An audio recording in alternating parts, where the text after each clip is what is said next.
Hello everyone, welcome back to The Analyst by Vajiram and Ravi, dated 25th August 2024. Today again, we will be discussing some important topics that has appeared in today's The Hindu and The Indian Express newspapers which are very relevant for your exam.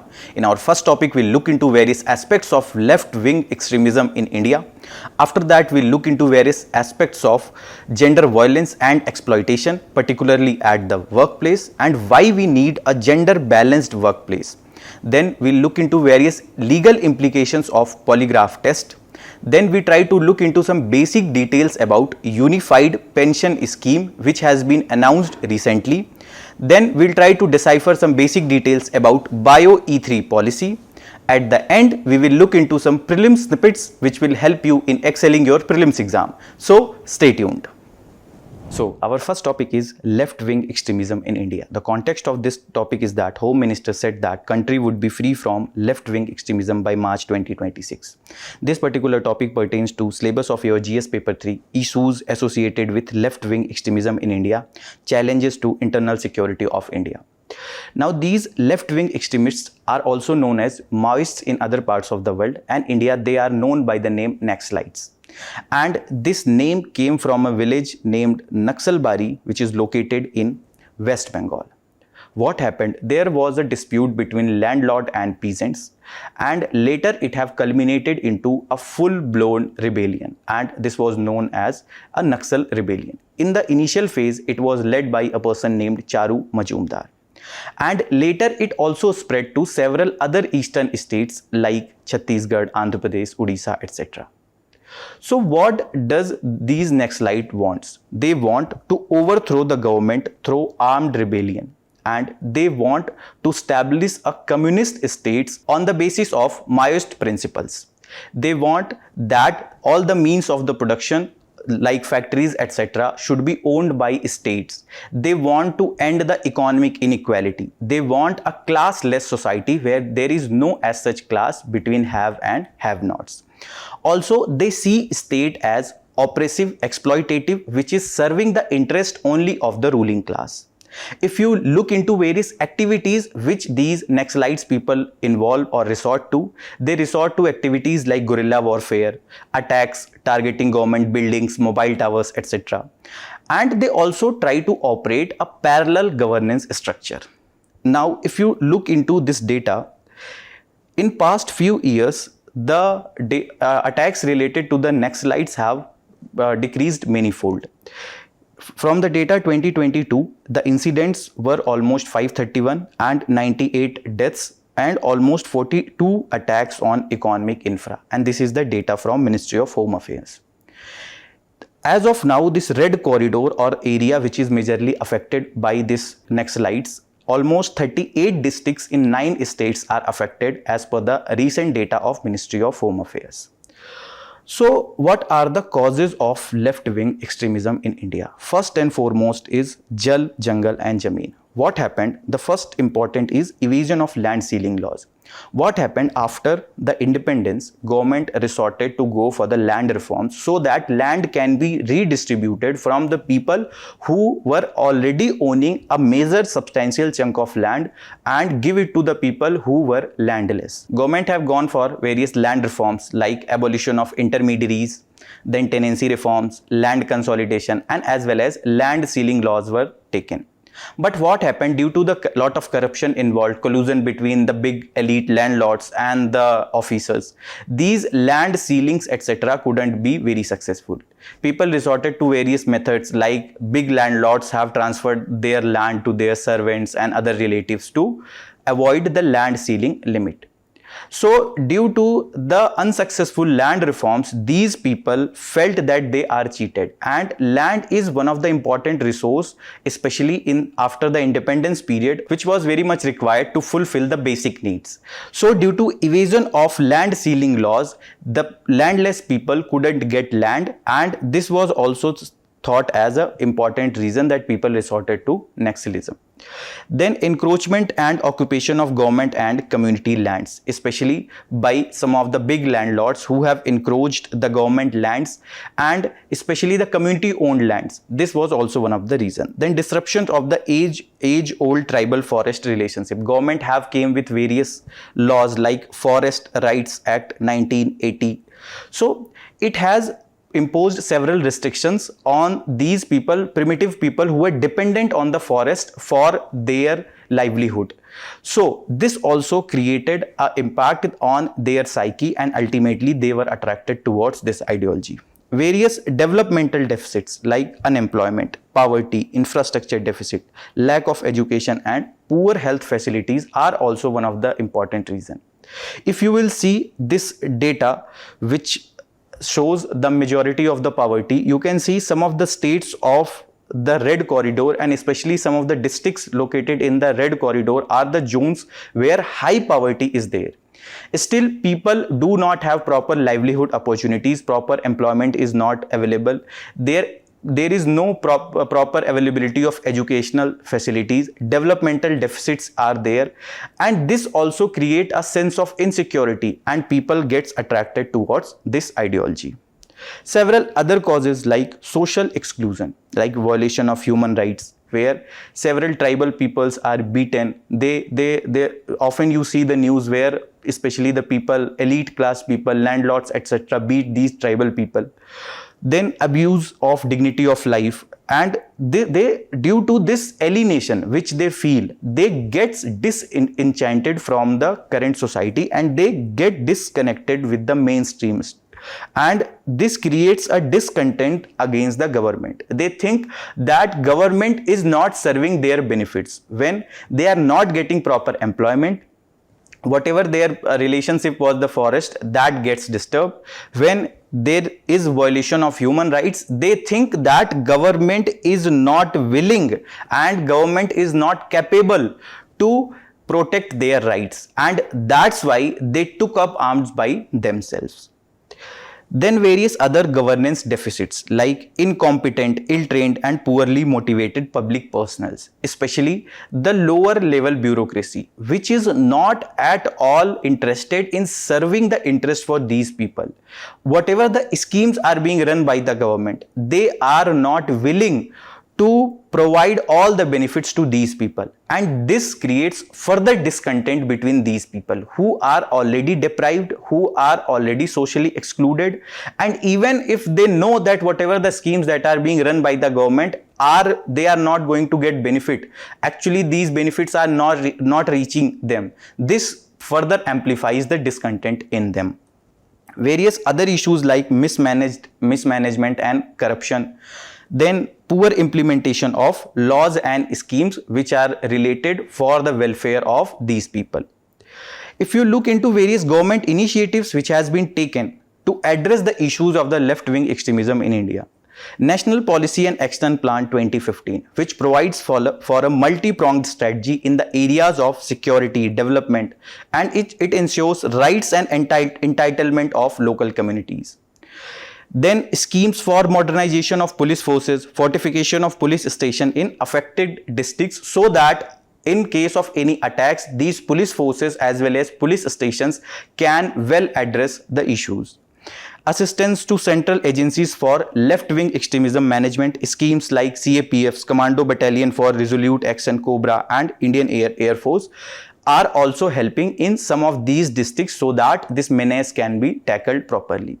Then this Ministry of Home Affairs has given a proper scheme named Samadhan, the full form of which is Smart Policing and Leadership, Aggressive Strategy, Motivation and Training, Actionable Intelligence, Dashboard for Development and Key Performance Indicators, Harnessing Technology for Development and Security, Action Plan for each theatre and No Access to Financing.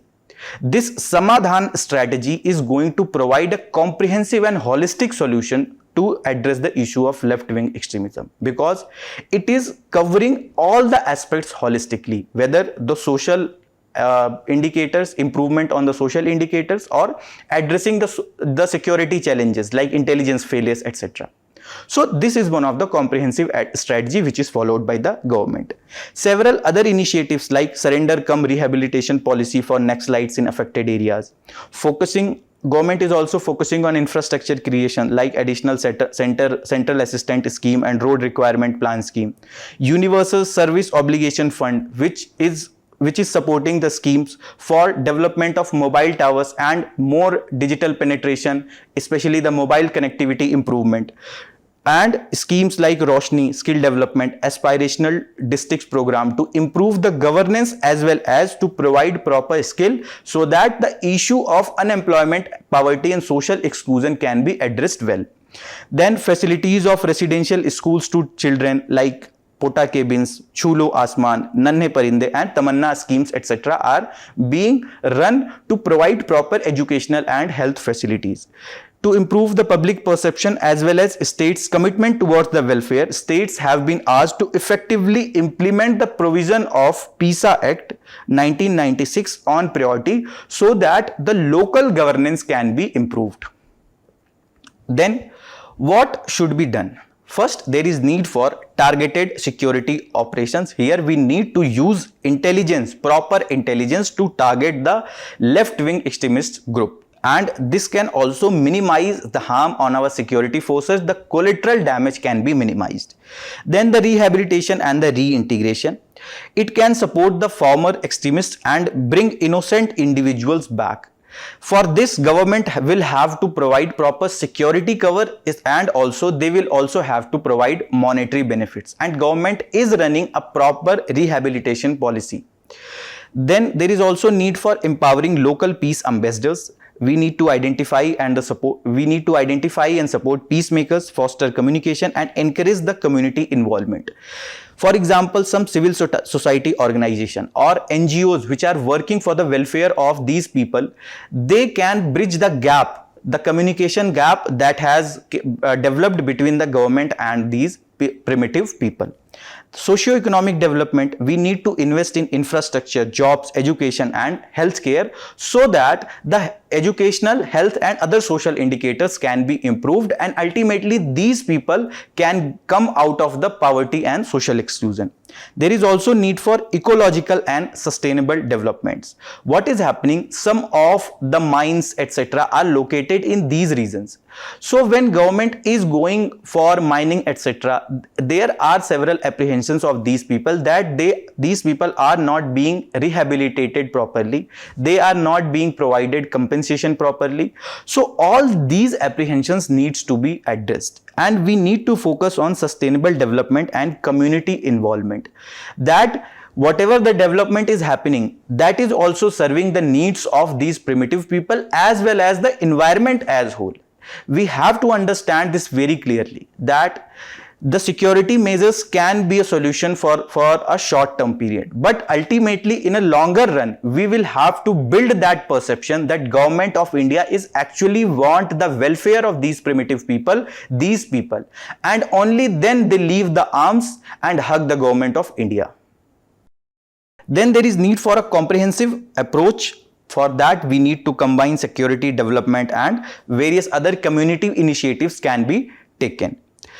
Now you see, this is one such topic which is very important, and especially in your GS paper 3 mains, several questions has been asked in past few years. One question in 2015, 2018 and 2020. You can see these questions and you can try to practice these questions. A mains practice question that you can write from this topic: discuss the reasons for persistence of left-wing extremism in India, elucidate the government's measures to tackle this issue and suggest potential solutions for its eradication. Our next topic is need for gender balanced workplace. The context of this topic is that a write-up has appeared focusing on various aspects of gender balanced workplace. This particular topic pertains to syllabus of your GS paper 1, issues related to women and women organization. So let's try to understand the context of this topic. There is one organization named Women in Cinema Collective, which is a platform whose petition led to setup of HEMA committee by the Kerala government, and this HEMA committee have submitted its report which unveiled the horrid tales of sexual exploitation, illegal bans, discrimination, drug and alcohol abuse and wage disparity in Malayalam film industry. What happened in 2017, there has been a case which has came to light, that there was a woman who was gang raped in a moving car, and she was an actress in the Malayalam film industry. And after that incident, to understand the overall issues in the Malayalam film industry related to the discrimination and various issues faced by the women, this HEMA committee, Justice HEMA committee, was formed, and they have submitted their report. However, recently this report was unveiled, and the names of various persons who have resorted to these kind of crimes, etc., hasn't came into the light. Now let's try to understand the overall issue of sexual exploitation as well as discrimination at workplace. If you look into this data which has been compiled by National Commission of Women, the sexual harassment of women at workplace constitute a major chunk of the discrimination as well as violence that women face, especially in public domain. Then if you see, the cruelty by husband and his relatives constitute almost 31.4%. Kidnapping and abduction constitute almost 19.2%. Then assault to outrage modesty is almost 18.7%, and rape constitute almost 7.1% of the gender related violence, the violence women that are faced by the women.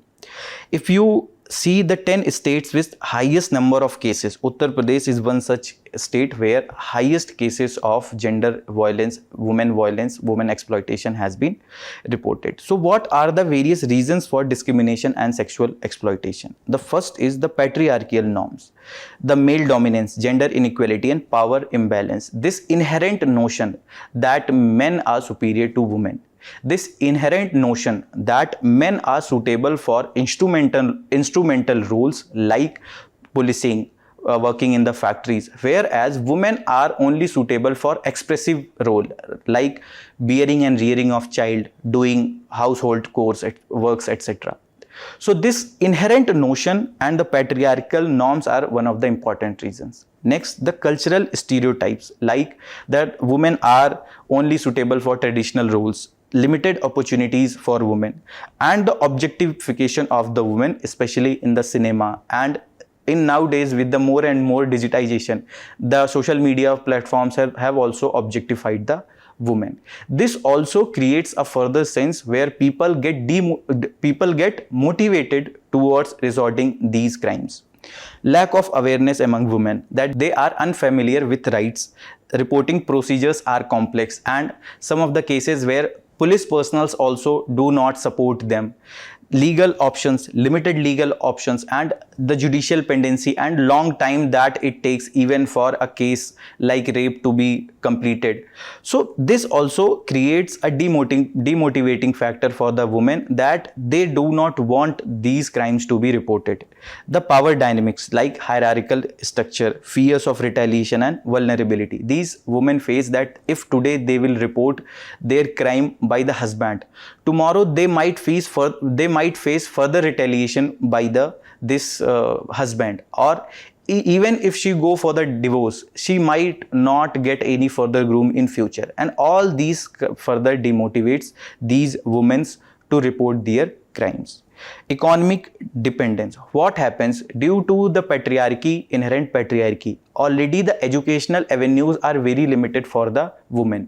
They do not go for such courses where their employability can be increased, and this leads to a case that they are dependent on their male counterparts, and when they face this discrimination and the violence due to their inherent financial insecurity, and the limited choices they have, they do not report these crimes.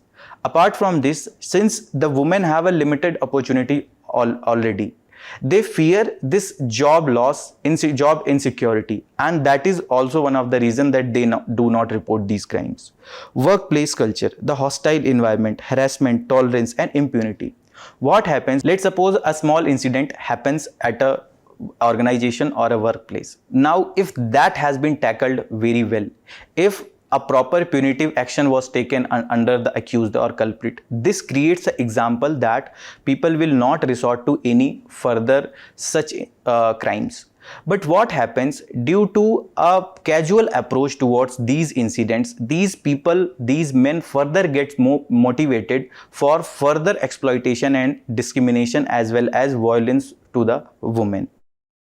Legal loopholes, the weak enforcement of laws and regulation that are placed, lack of accountability, whether it is by the police officers, etc., and the delayed justice. Even for a rape case, it takes lot of time, years after years, to complete that process. The social stigma associated with that, the shame, fear, isolation, and victim blaming. This notion that it would be the mistake of girl or woman only, that she was not wearing the appropriate cloth, or why she was outside her house in the night. This social stigma associated with the women's and their living conditions also further amplifies these kind of situations where these people, these culprits, these accused, these men are further motivated to resort to these violence as well as exploitations. So why we need a gender balanced workplace? It will help in a proper moral imperative where equality and fairness of all is ensured. There is no discrimination between the people on the basis of gender. It will also help in better economic growth, diverse perspective. It will drive the innovation as well as the productivity of current establishments will increase. There will be social progress, challenges gender stereotypes, and this will also promote the social progress in the society. Talent utilization, it will maximize the potential of all the employees and they will be motivated for working, improving their productivity. This will also help in fostering a positive workplace culture where there will be a respect for all the persons irrespective of their gender. The environment will be inclusive where everyone's decisions are taking into consideration. There will be respect for everyone and more collaboration will happen between different people irrespective of their gender, and it will lead to more innovation, more productivity in the working. Then it will also help in adhering to the anti-discrimination laws and the regulation which are in place to address the issues of the exploitation as well as the gender discrimination. If you talk about the various government initiatives that has been taken, for example, Sexual Harassment of Women at Workplace Act POSH 2013, which establishes an internal committee to investigate and address the harassment complaints. Now, issue is that the ineffective implementation of this particular act. The internal committee in some of the establishments, they are not working, and there are also allegations of biasness in various cases. So we need to properly enforce this particular act. Beti Bachao Beti Padhao scheme, which aims to prevent gender biased sex education and to ensure the survival, protection and education for the girl child. Nirbhaya Fund, which has been established to support initiatives for safety and security of women, setting up emergency response system and improving the public infrastructure. Then there is a Ujjwala scheme, which provides a comprehensive solution for prevention of trafficking and rescue, rehabilitation and reintegration of victims of trafficking and commercial sexual exploitation. Various other initiatives like Swadhar Grey, which provides short stay homes for women in difficult circumstances such as those who have been victims of violence or abuse or trafficking. Nari Shakti Puraskar, which recognize and honors individuals and institutions for their outstanding contribution to women's empowerment. Mahila Shakti Kendras, which provides community centers that provide various services to women, including vocational training, counseling and legal aid, so that all the issues related to them can be comprehensively dealt. Their educational avenues can be improved, their health facilities can be improved, and if any woman is victim of any exploitation or violence, they can also get proper legal aid and they can approach the legal channels. Then One Stop Center scheme, which provides comprehensive services to women who have been affected by violence, including medical aid, legal assistance, counseling and shelters. So what should be the way forward? First, we need to strengthen the legal framework, whether it is the POSH Act or whatever the acts are under Bharatiya Nyaya Sanhita or Bharatiya Nagirik Suraksha Sanhita. We need to enforce this, and moreover, we need to raise awareness among the women that they come in the public domain and they report their crimes. There should not be any such approach that they are just facing these issues and they are ignoring. They should report these issues, and they should come forward. Only then there will be better utilization of legal framework which are in place to address the issues of the women. Second, we need to promote the workplace equality. This should come from the top hierarchy of the organization itself, that they should ensure that the workplace environment is inclusive, proper, and more collaboration is happening between the people. We also need to challenge the harmful stereotypes, the stereotyping that women are only capable of expressive roles, the traditional roles that they are taking. Today, women are also the fighter pilots. There is no as such role which cannot be done by the woman, which cannot be fulfilled by the woman. So we need to address this harmful stereotyping. We also need to invest in training and education of the women, so that their employability can be better, the job insecurity, etc., can be addressed. We also need to improve the enforcement of laws that are in place. We also need to create a safe and inclusive work environment, an environment where female face safe, and so that their full potential can be seen, their full potential can come out, and that can help in improving the productivity, and ultimately it can lead to economic growth. We also need to foster a culture of respect, where there is respect for every woman, whether she is a family member or not. And when this culture of respect will be between men and women, it will help to large extent addressing the issues of sexual exploitation as well as discrimination. A mains practice question from this topic: discuss the reasons for sexual exploitation and discrimination at workplace of women in India. What measures can be taken by the government, employers and society to address these issues and create a safe and inclusive work environment for women? Next topic is legal implications of polygraph test. The context of this topic is that CBI begins polygraph test on the key suspect in the rape and murder case of postgraduate doctor at Kolkata Medical College. This particular topic pertains to syllabus of your GS paper 2, government policies and interventions. So polygraph tests are some of the diagnostic test tool which are used by crime agencies to investigate a case. Techniques they are performing: a polygraph examiner measures the subject psychological response by a 3 or 4 channel polygraph machine that record response on a moving chart, and the examination during may vary between 1 to 3 hours. So what happens? This polygraph, what does they measure? They measure the body movement, they measure the breathing, they measure the perspiration, pulse, blood pressure, etc.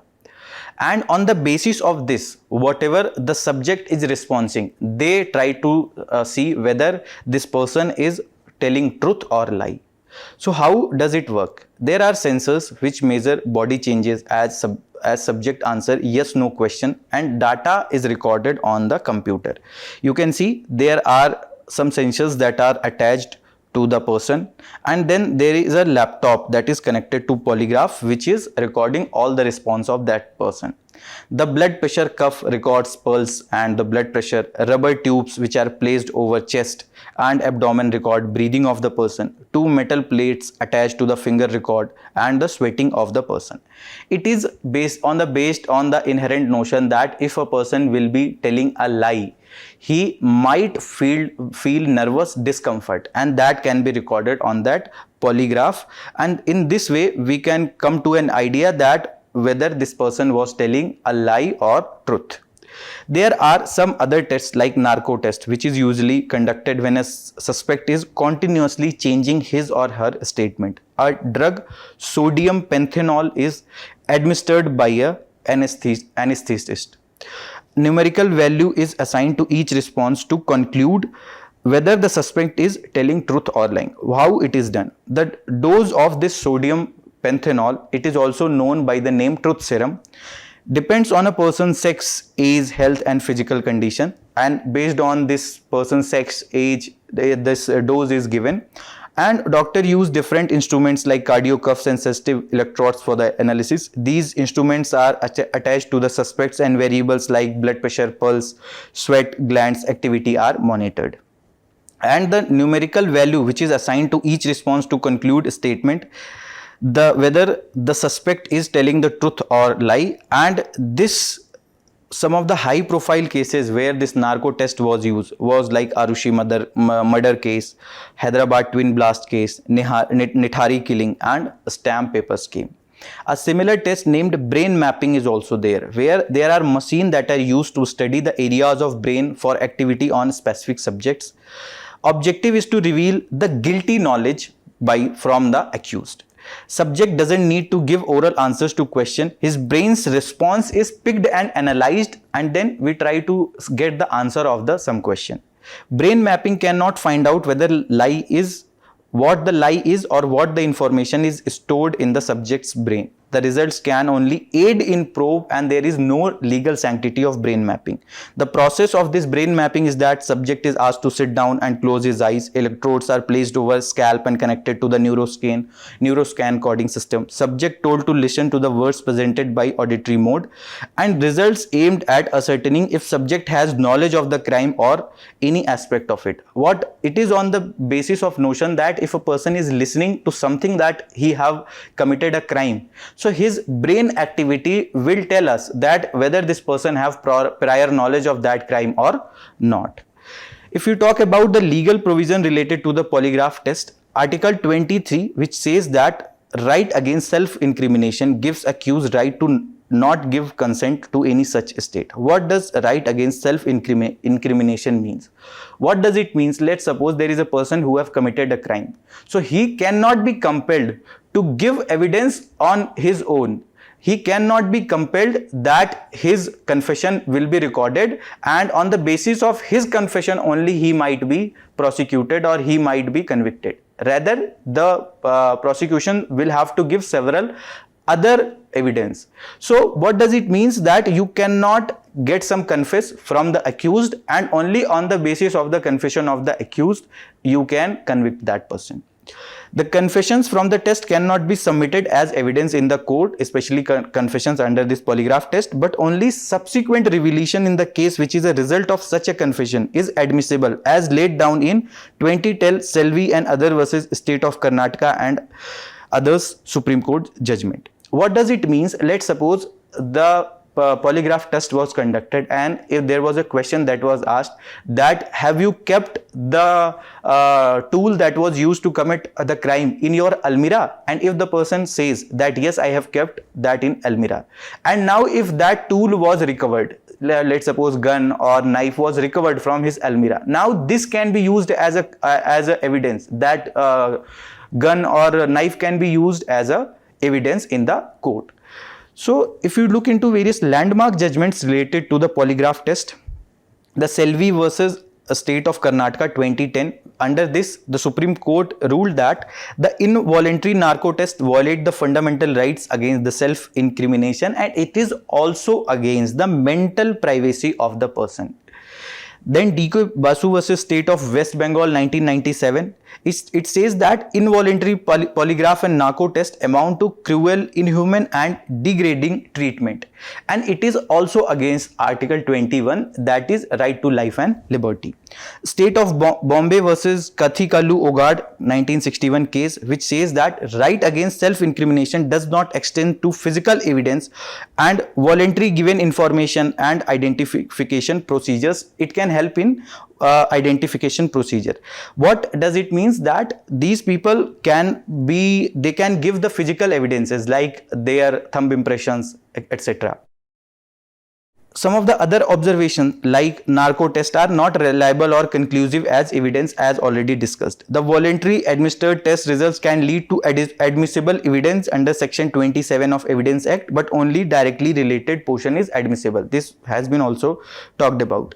And the Supreme Court have also given several other observations, that there are some National Human Rights Commission observations, guidelines, which needs to be followed, especially during the polygraph test administration, and they must be strictly followed. What are those guidelines? That there should be voluntary consent by the subject, and there should be informed consent by the subject what the polygraph test is all about, what is the drug that they will be administered, and what could be the possible consequences.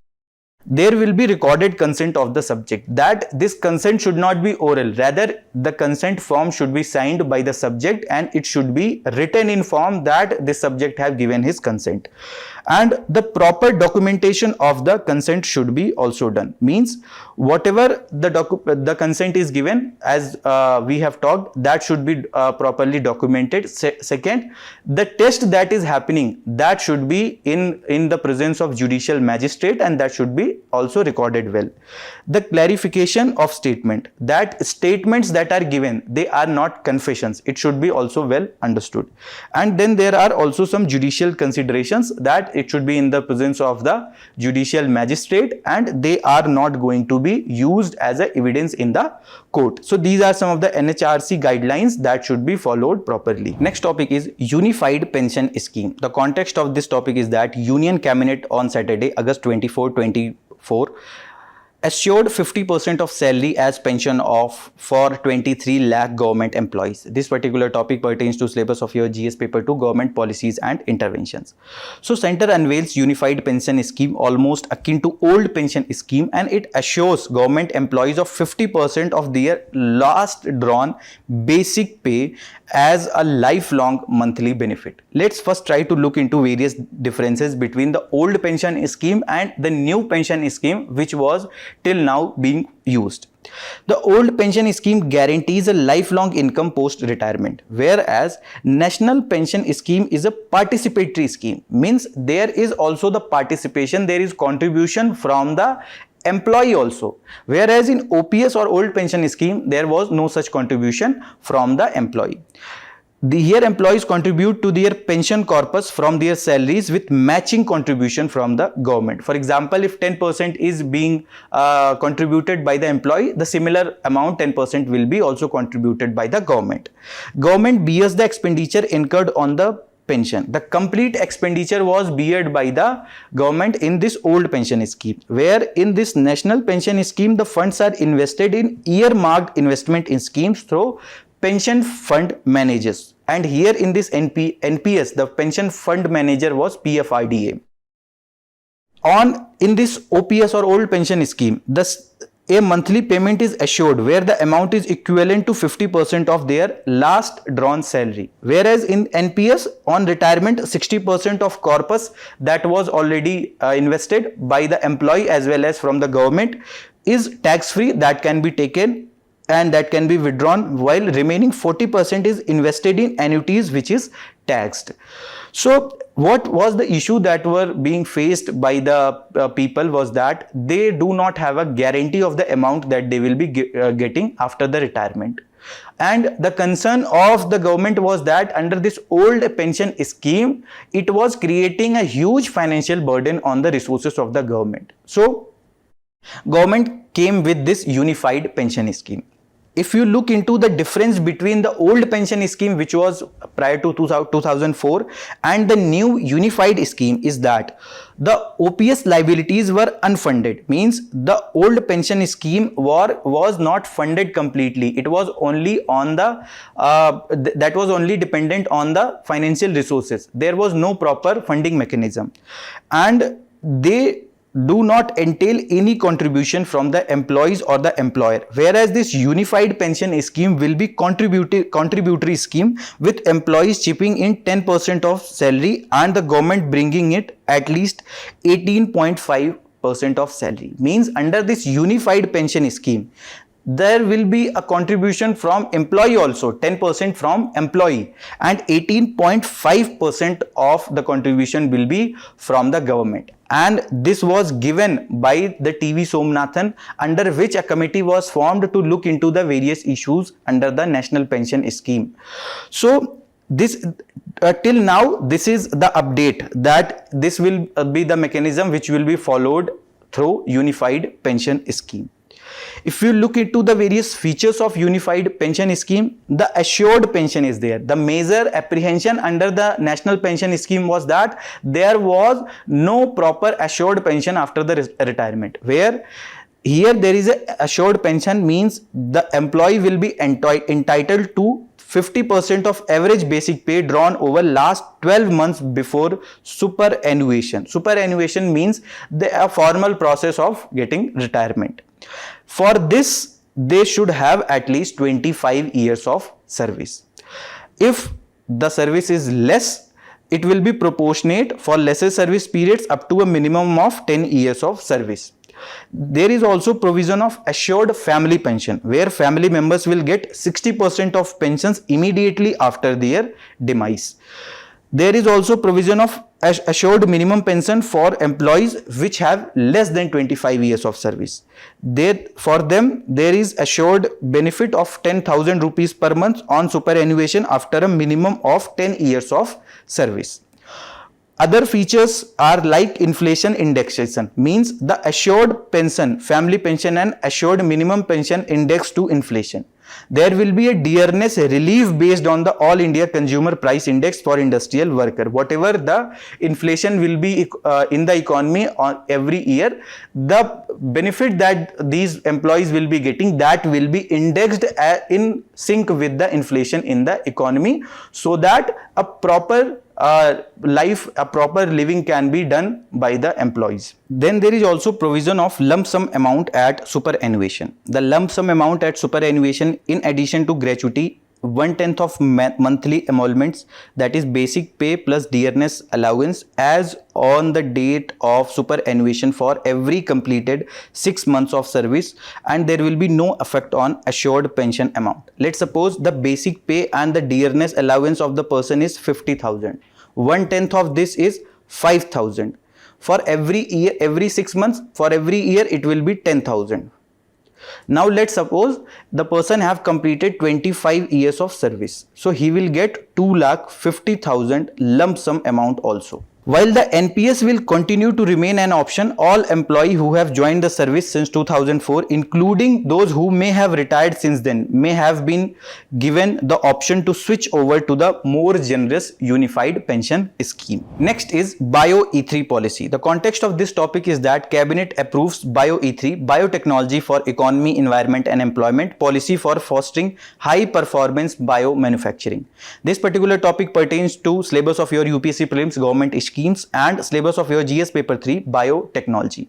So let's try to look into basics first. The purpose of this policy is to foster high performance biomanufacturing to promote sustainable and circular practices. The key focus is on innovation driven support for research development and entrepreneurship in biotechnology. Various benefits that it is providing: it will help in accelerating technology development, commercialization and job creation. There are total 6 verticals of the policy as given by the PIB, that high value bio-based chemicals and enzymes, smart proteins and functional foods, precision biotherapeutics, climate resilient agriculture, carbon capture and its utilization, futuristic marine and space research. It aligns to our net zero carbon economy and the mission life that advocates for the lifestyle changes to go for sustainable developments. The vision of this is to contribute to a more sustainable, innovative and responsive future for India.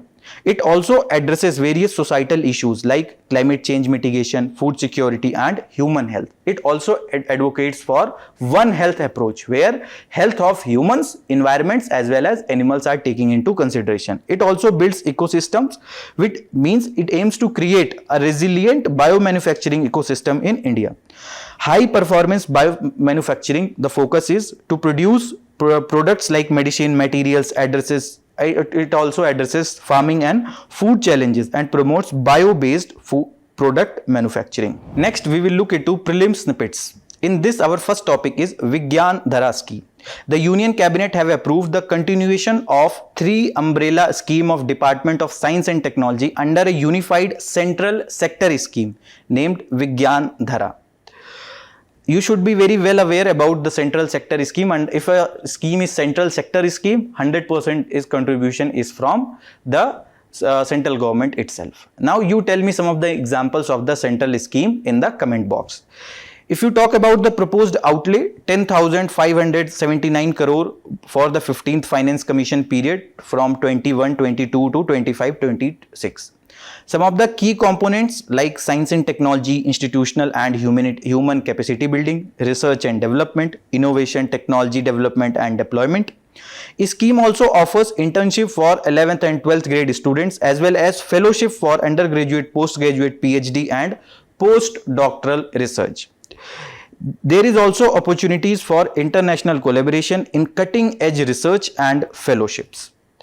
Next is NIA or National Investigation Agency, which is a central counter-terrorism law enforcement agency of India. The parent ministry, it is under the Union Ministry of Home Affairs. It was established after the 2008 Mumbai terror attacks as the need for a central agency to combat terrorism was realized. It was also established under the National Investigation Agency Act 2008. That means it is a statutory body. Headquarters of NIA is located in New Delhi and it have 18 branches which is across the country. It investigates and prosecutes offense related to explosive substance, atomic energy, nuclear weapons, unlawful activities, terrorist activities, hijacking, etc. Various other offenses which has been included after the 2019 amendment like human trafficking, manufacture and sale of prohibited arms, cyber terrorism and offense under the Explosive Substance Act 1908. Next is Kuno National Park, which is located in the Shiopur district of Madhya Pradesh, and it has been in news for the reintroduction of cheetahs in India. Now you people tell me in the comment box that which is the second site where the reintroduction of cheetahs are happening. This Kuno National Park is nestled near the Vindhyan Hills and it is named after the Kuno River, which is one of the main tributaries of the Chambal River, and this Kuno River cut across this Kuno National Park. It was initially established as a wildlife sanctuary and it was only in 2018 that government changed its status into a national park. The Kuno National Park was selected under the action plan for introduction of cheetahs in India. If you talk about the vegetation, it is primarily a grassland region, though a few rocky outcrops are found here too. It is home to jungle cat, Indian leopard, sloth bear, Indian wolf, striped hyena, golden jackal, Bengal fox, etc. Next is trade secrets, which is a piece of confidential information that gives a company a competitive advantage. The information must have inherent economic value due to its secrecy, and the owner must take reasonable steps to protect the information from the disclosure. It is not the responsibility of the government or law enforcement agencies to protect that trade secret. Rather, it is the company who have that trade secret should take reasonable steps, proper measures to protect that information from coming out in the public domain. If you talk about some examples like recipes for products like Coca-Cola or KFC's secret herbs and spices and some of the ingredients that they use. Unlike patents or trademark, trade secrets do not require any registration. Owner can take legal action against anyone who wrongfully acquires, uses or discloses their trade secret. With the information obtained through independent research or reverse engineering is generally not considered misappropriation. This was all from today's analyst. Thank you very much. All the very best. Keep studying.